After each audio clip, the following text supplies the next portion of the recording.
તમે જોઈ શકો છો સદભાવ હોસ્પિટલ પાટણ રોડ ઉપર. અહીંયા તમને બહારનું લોકેશન બતાવી દઉં. સદારામ ભોજનાલય સરસ મજાની જગ્યા છે. અહીંયા લોકો ખૂબ જ અન્નદાન કહેવાય એવું અન્ન અહીંયા મળી રહ્યું છે. ફક્ત 80 રૂપિયામાં જમવાનું. તમે જોઈ રહ્યા છો સદારામ ભોજનાલય, મદનજી ઠાકોર અને પ્રકાશ ઠાકોર. સરસ મજાનું બહુ જમવાનું, ટેસ્ટી જમવાનું આપે છે ઓછા રૂપિયામાં. એમની સેવાઓ પણ ઘણી બધી છે, એ આપણે એમના મોઢે સાંભળીશું. અમારે સવારે સદારામ ભોજનાલય 11 થી 3 લંચ ચાલુ હોય છે.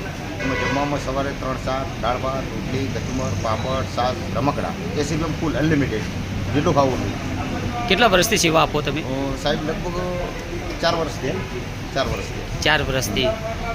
બહુ તમે એક વાત કરી કે દર વર્ષે ઘણા બધા લોકોને મફત જમાડો છો એમ. હોટલને સદારામ ભોજનાલયને દર વર્ષ પૂરું થાય ને એની રીતે લગભગ 800 થી 1000 માણસને ફ્રીમાં જમાડવામાં આવે છે દર વર્ષે. બરાબર. આના રોજનો રોજ આ જ મેનુ હોય છે? ના સાહેબ, અલગ અલગ બદલાતું હોય. સવારે એક કઠોળ હોય, બટાકાનું હોય, લીલું શાક હોય, પછી સાંજે દહીંનું રાયતું, બીજે 2 શાક, ખીચડી, કઢી, ભાખરી, લસણ ચટણી, બાજરીના રોટલા, અનલિમિટેડ 80 રૂપિયા જેટલું ખાવું નહીં. બરાબર. 80 રૂપિયામાં શું શું આઈટમ કીધી? ફરીથી એક વખત કહી દેશું.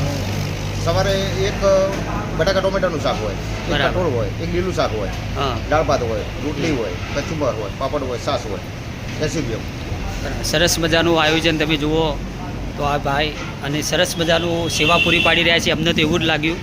અને સરસ મજાનું રસોડું, ખરેખર ભગવાન એમને ખૂબ આપે અને લોકોને આવી સારી જમવાની સુવિધા પૂરી પાડે છે તો ખરેખર ખૂબ ખૂબ સરસ કહેવાય.